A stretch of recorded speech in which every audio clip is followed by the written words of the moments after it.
SP साहब से बात हो रही है।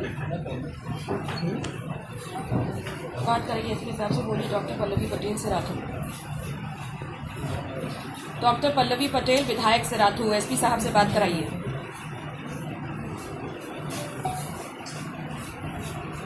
उनको बोलिए यहीं पर बैठे हुए जहां घटना हुई है तुरंत बात करें।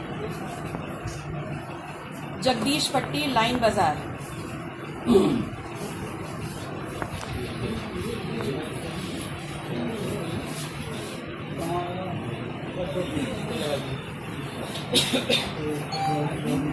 सारी जानकारी मैं आपको दूंगी। किसी मीटिंग में नहीं है सर, आप जाइए। उनकी ड्यूटी है मेरा कॉल अटेंड करना।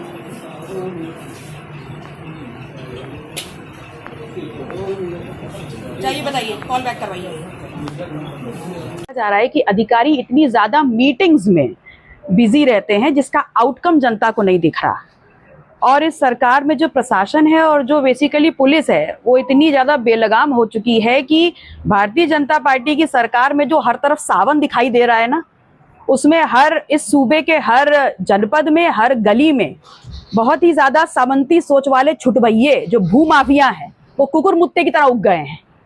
और उनका सिर्फ यही काम है कि पुलिस को अपने कंट्रोल में लेके मैनेज करके सिर्फ लोगों को परेशान करो और उनकी जमीनों को हथियाओ। अब अगर आपके सामने उदाहरण के तौर पर देख लें तो ये एफआईआर है जिसकी तहरीर में साफ साफ लिखा है कि हमारी जमीन पर कब्जा किया जा रहा है।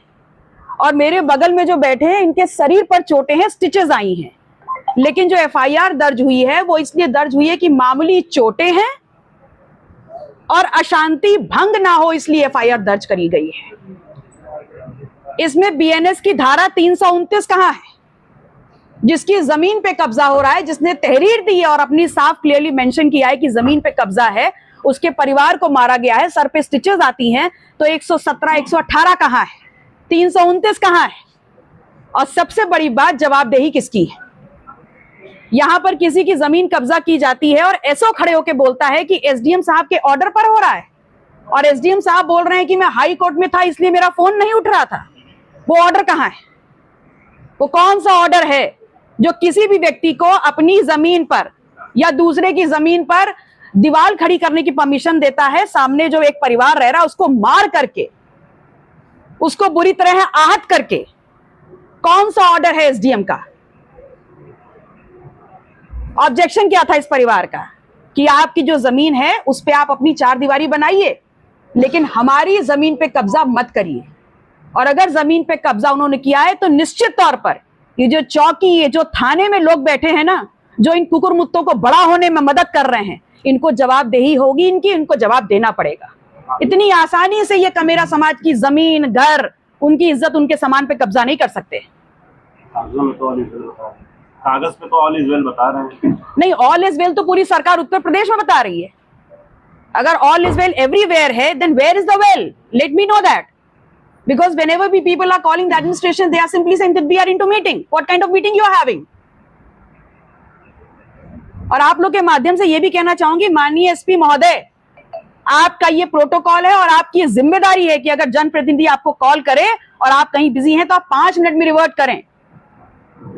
और मैं यहां पहुंच रही हूं, ये जानकारी सबको है, लेकिन कहीं जवाब ना देना पड़े इसलिए एसओ बगल में खड़ा है 200 मीटर पे, लेकिन उसके कदम यहां तक नहीं पड़ रहे हैं। तहसीलदार आसपास घूम रहा है अपनी गाड़ी में, लेकिन उसकी हिम्मत नहीं है कि वो यहां करके जवाब दे पाए। सीईओ की भूमिका पर परिवार देखिए, मैं पूरे प्रशासन की, मैं किसी विशेष पद या अधिकारी की भूमिका पे सवाल नहीं खड़ा कर रही। मैं सवाल खड़ा कर रही हूं सिस्टम पर, और उस सिस्टम में जहां पर बेलगाम ये सामंती सोच वाले जो लोग हैं, ये सिर्फ असहाय लोगों की जमीन कब्जा कर रहे हैं और हमारी चौकी, थाना, प्रशासन उनकी मदद कर रहा है, क्योंकि बंदर बाट हो रहा है ना, कुछ तुम्हारा कुछ हमारा, कुछ लाभ तुम्हारा कुछ हमारा। लेकिन ये चलेगा नहीं, सावन की बेला हमेशा नहीं रहती। और जिस प्रकार से उत्पीड़न किया जा रहा है कमेरा समाज का, ये साक्ष्य है, ये साक्ष्य है, ये कोई सुनी सुनाई खबरें नहीं है और ये कोई बनाई हुई बातें नहीं है, ये साक्ष्य है। तहरीर कुछ और कह रही है और एफआईआर कुछ और कह रही है, यही बता देता है। और एसडीएम हो, चाहे एसपी हो, चाहे कोई भी हो, ये सरकारी कर्मचारी ये बात कैसे भूल रहे हैं कि वो इस सरकार में सिर्फ सरकारी कर्मचारी हैं और वो जनता की सेवा के लिए हैं, वो सरकार नहीं है। और अगर आप जनता की सेवा नहीं करेंगे तो ये जनता आपको हटाना भी जानती है।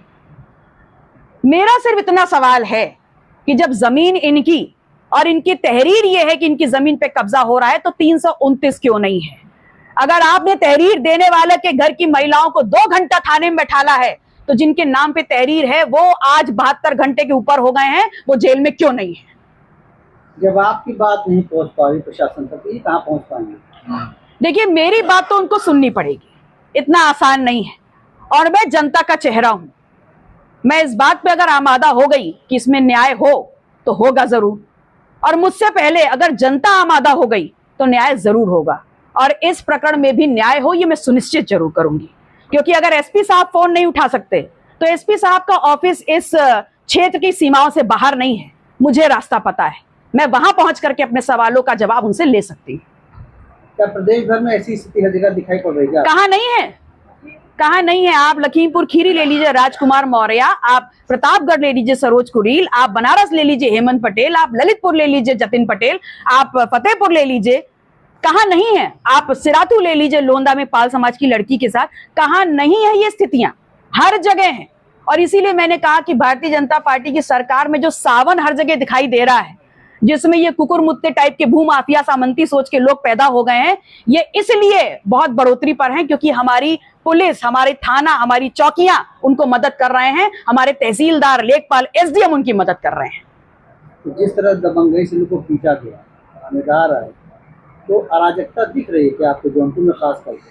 मुझे लगता है अराजकता दिखने वाली चीज नहीं है, वो तो व्याप्त है। जैसे ये लोग कहते हैं ना कि भगवान हर जगह व्याप्त है, वैसे ही इनकी सरकार में अराजकता और जीरो लॉ एंड ऑर्डर व्याप्त है। और उसके भुक्तभोगी आम जनता नहीं है, कोई एक पर्टिकुलर समाज नहीं है, बल्कि उसके भुक्तभोगा आप भी हैं, क्योंकि आपके बीच का भी एक साथी दिन दहाड़े गोली मार के उसकी हत्या कर दी गई। वो लोकतंत्र का प्रहरी, वो सुरक्षित नहीं है। और हम लोग सुरक्षित इसलिए नहीं है क्योंकि लोकतंत्र में जिनकी जिम्मेदारी है हमारी सुरक्षा, वो लोग ही उनसे मिल करके ये अराजकता फैलाए हुए हैं।